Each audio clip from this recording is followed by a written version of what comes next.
This is Spam Jam Podcast by First Line Software. Welcome to Spam Jam powered by First Line Software. I'm your host Vladimir, and today we're going to talk about AI assistant coding with GitHub Copilot. Together with me today, Andrew, our senior full stack engineer, who is using actively AI assistant tools in coding. Hi, Andrew. Hello, Vladimir. Thanks you for having me today here. I'm so excited to be here. Thanks for coming. Are you sure you're excited already? Absolutely. Okay, great. So let's start with the main question I have. I'm talking a lot with software engineers and senior software engineers. And usually, they're mostly not using anything. Yeah, they're writing code by themselves, even not using IDE. Yeah, writing everything in Notepad. Yeah, because they want to control everything. Yeah, they're smart, they know how to do it, and so on and so forth. And now, you and many senior software engineers start using AI assistant tools. Why do you need it? I think the main goal here is to provide additional time for me to do more complex tasks and goals, because I can leverage and lead with not interesting, not very difficult tasks to GitHub Copilot, and he will do it for me. For example, he will write documentation for my code or write unit tests, which, to be honest, it's not so interesting to write. And also it's providing additional auto completion for my code. So I'm starting to type in some code, some functions, for example, name of function, and it provides me any suggestions, any solutions of how can I complete, how can I finish this code. And it's won't come up on my mind right now. So great thing to do more complex things. Okay, so it's like having kind of like in pair programming, having some software developer nearby you. Yeah, I think so. I can agree with you. It's like having some sort of junior developer who is helping you, but you need to explain what you need. You need to explain tasks in complex with all variables, all context, and so on. And after that, Copilot will provide answers on my questions. Never heard that senior software engineers like to have juniors engineers sitting nearby him, It's so sad. But let's imagine. You're writing some description. Yeah, you're sharing something. Are you sure it won't, hallucinate? Are you sure that code it provides to you is proper?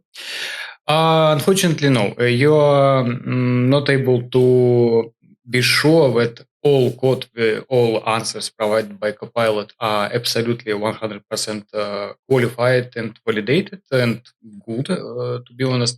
So you need to check all answers from Copilot, because as far as I know, GitHub Copilot was trained by all open repositories from GitHub, and of course, also there can be some sort of pet projects from developers which are not using best practices or some design patterns or something like that.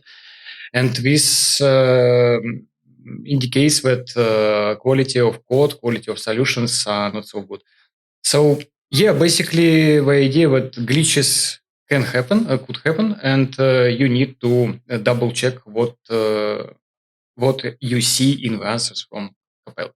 So it potentially was trained on some kind of bad patterns of software engineering. Yeah, right? for sure, because I'm pretty sure that I'm not using all best practices too. And we, as I know, not we, developers of GitHub Copilot, they cannot, filter or sort which data could be used for training or which not. So we are using all repositories and all code base existing in GitHub. But that's the way some developers are studying. For example, they are not know which learning paths are absolutely good. They are studying from different resources, and after some time trying to understand which is good resource, which is not, and have their own point of view. Sounds like your daily life starts to be more complicated. You need to think how to explain to this not very smart software engineer sitting nearby you, artificial software engineer sitting nearby you, some task. then it produces some code which potentially might be fully crap. Then you need to maybe send another task or rewrite this code. And I mean, is it really so efficient for you as a software engineer to use it? Don't you spend more time on all these explanations and all these things? I can be honest that I don't let GitHub Copilot to do complex tasks like write a whole page for website. More like about some very easy tasks like provide additional documentation for this piece of code, or write unit tests for existing functionality. Or, for example, I don't know, explain me how this function is worked because it was not written by me, it was written by my colleague, and I don't understand by some reasons. Okay, so with Copilot, we can expect like not 100% unit test coverage, but very close to that, right? Because usually engineers don't like this unit test writing. Unit tests, it's like a fear for developers because you need to check any condition exists in your code, and it's like repeat boilerplate code which is repeated. And it's maybe I think after some training, after some spending time on this, it will be more faster and more useful and helpful just to write a prompt to Copilot and read the created unit tests, copy paste them into my code base and use. Okay, cool. You told about prompt engineering, kind of. Yeah. Is it something software engineer now needs to be familiar with to be able to work with Copilot? I mean, does it require some special skills or it's like more like a natural language? Mostly not, because Copilot has interesting feature. It trying to integrate into context of your project you're working with.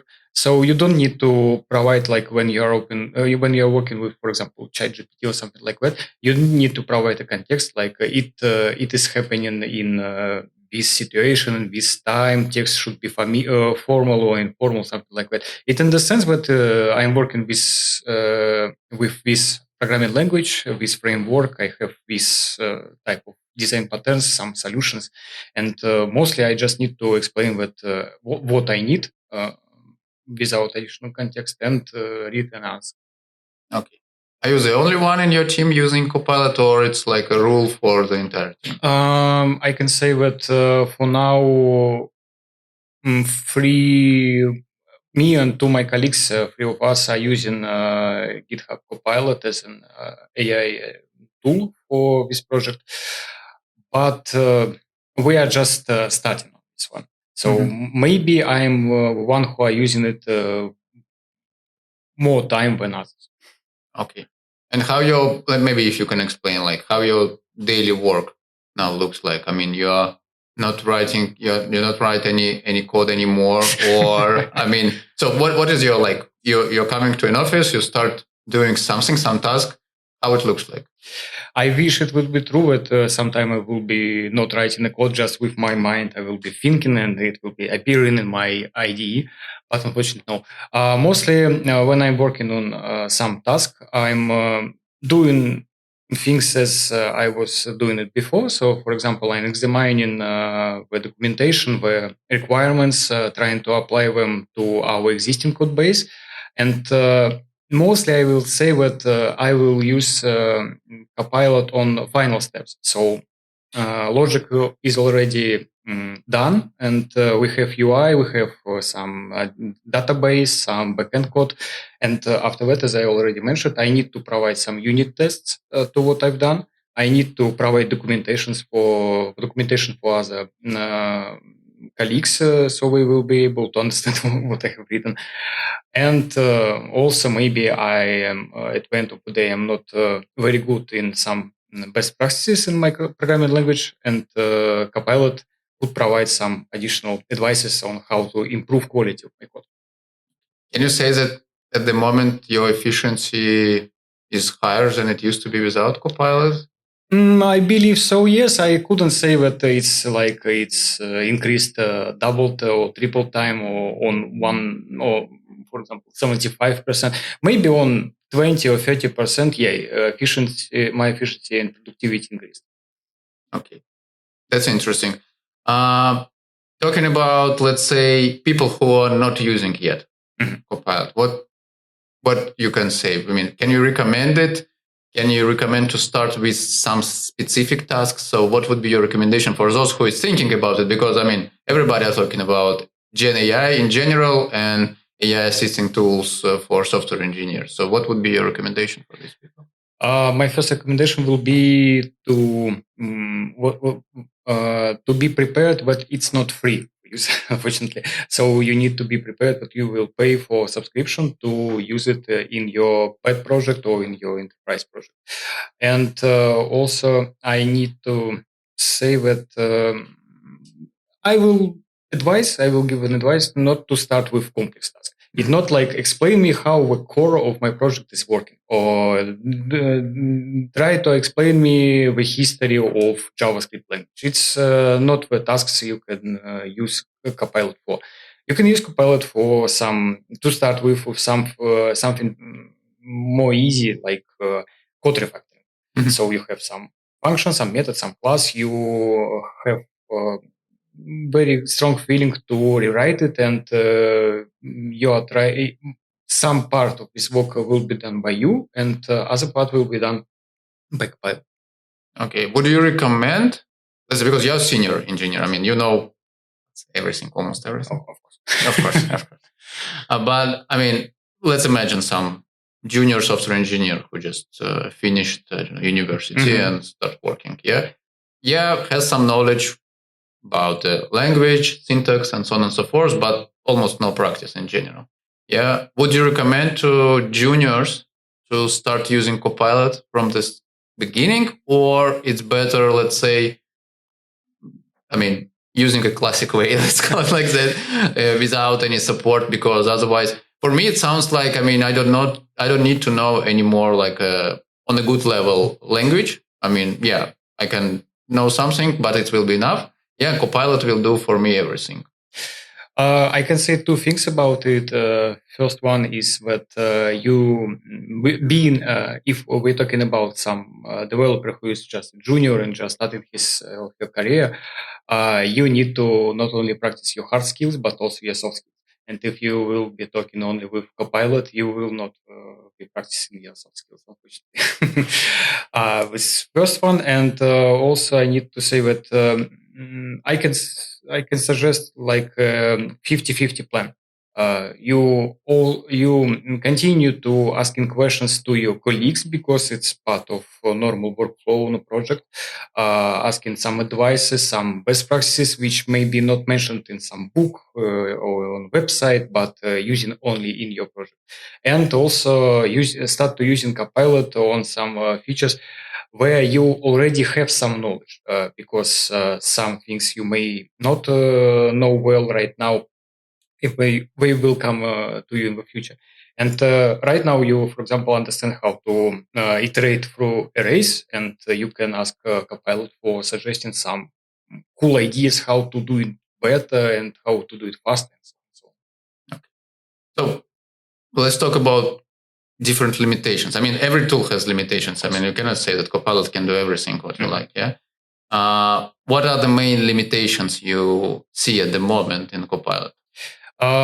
Firstly, it's mostly working in context of project, and if you need to provide if you need to, I don't know, to build a chain of logic steps from your project, and it's using, for example, I don't know, 50 classes chained together, it will be hard because Copilot will just mess up it and don't understand what he need to do. And also, for me, personally, the most important limitation is that answer from Copilot is not long. It's not a long read. So I don't have an ability, for example, to ask Copilot to explain how my project, the functionality of my project from A to B, from the first step to the last step, because there is not enough text box for this answer. Okay. So to wrap up this part of our podcast, what would be your kind of final maybe recommendations, maybe thoughts, would like to share with software engineers who are using or not using Copilot? So what would you say?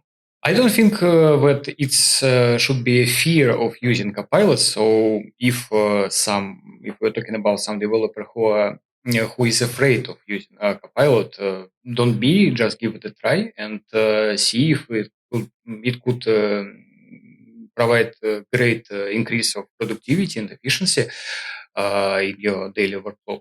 And also, it's another part of a coin, another side of a coin.